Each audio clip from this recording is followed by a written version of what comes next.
Tuwapongeze na nyinyi kina mama. Hizi ni pongezi wa upendeleo. Nyinyi ni miongoni mwa wanawake wachache ambao kwa heshima kweli kwa nchi. Kabisa. Heshima kubwa. Na mimi naongea watu nyinyi kuna vitu kifana naweza kabisa nafanya kwa sababu yako tu, lakini ni kwa sababu industry.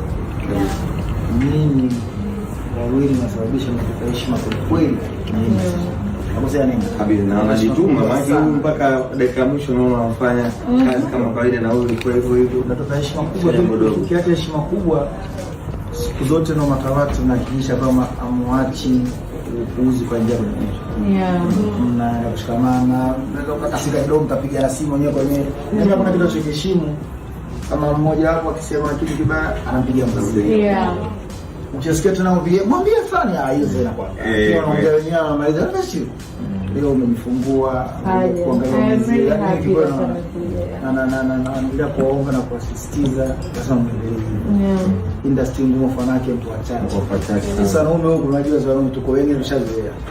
Nyinyi mpo wachache, mtachonganishwa, mtagombanishwa, mtafanywa siku riziki. Kila mtu ana riziki yake. Unafanya vizuri na kila mtu anatengeneza riziki kwa upande wake. Mtu aweze kupiga show nchi nzima siku moja imejaa kwa hawezekani. Kutoka Mwanza mzee atakuwa Arusha, na mtu aweze kukaa siku nzima atasikia nyimbo Zuchu anatoka anasikiza mtu mwingine.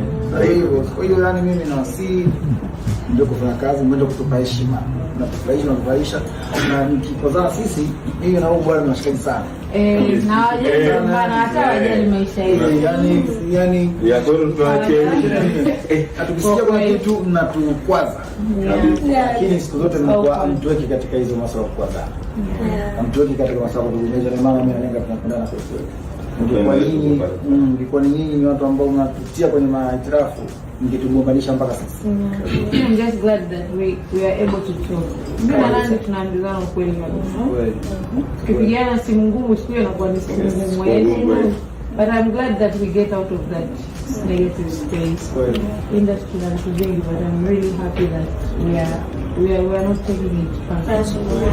Unajua wao picha nyingi. Unajua wote wamezaliwa mwezi mmoja. Watoto nao mwezi mmoja.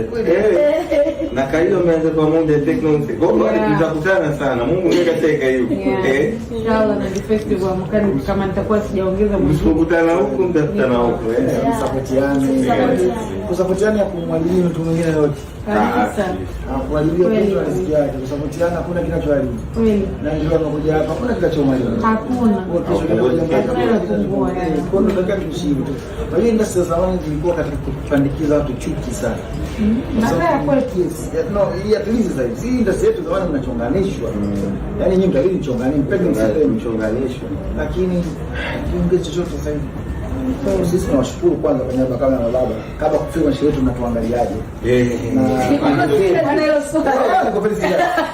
Na kipekee nenda mtalini muombe hapa wewe ndio waendo. Kwa bestmani wangu mimi hapa nipo ndio kabisa. Na tutawajika kidogo mwingie na atakuingia tamua pia nandi ndio atakuja na mama mtu. Yaani shikozi shaiweka. Mtazamaji kwa sababu pale watoto wanaibu wakiona watu kabisa wanacheza sampa. Tutatazama vile kama sio ya bana. Kwa jicho gani? Anzeni kuandaa kabisa mpya, tunataka zije mpya. Kama vile tunao nenda. Hapa tuambie tu tunafanya shughuli zetu. Kamati yenu sitakuwa. Shughuli zetu mmefanya shughuli. Tutaonesha shughuli zinatakiwa zifanyike. Tuone kama na sisi tuna watu. Na tuambie tu Dar es Salaam zikasia za katoro zike pale. Kabisa. Sio umeelewa? Jiandae. Kalika. Tunaachaje katwali? Sasa hiyo ndio bwana, kwa sababu atapata kitu chao. Kabisa. Bwana, tumpumzike pia maana jamani. Najua ile kae. Hongera.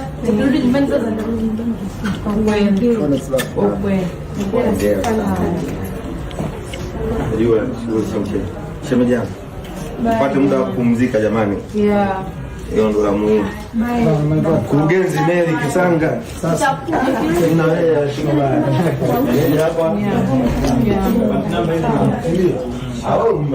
Hongera sana, enjoy. Bye.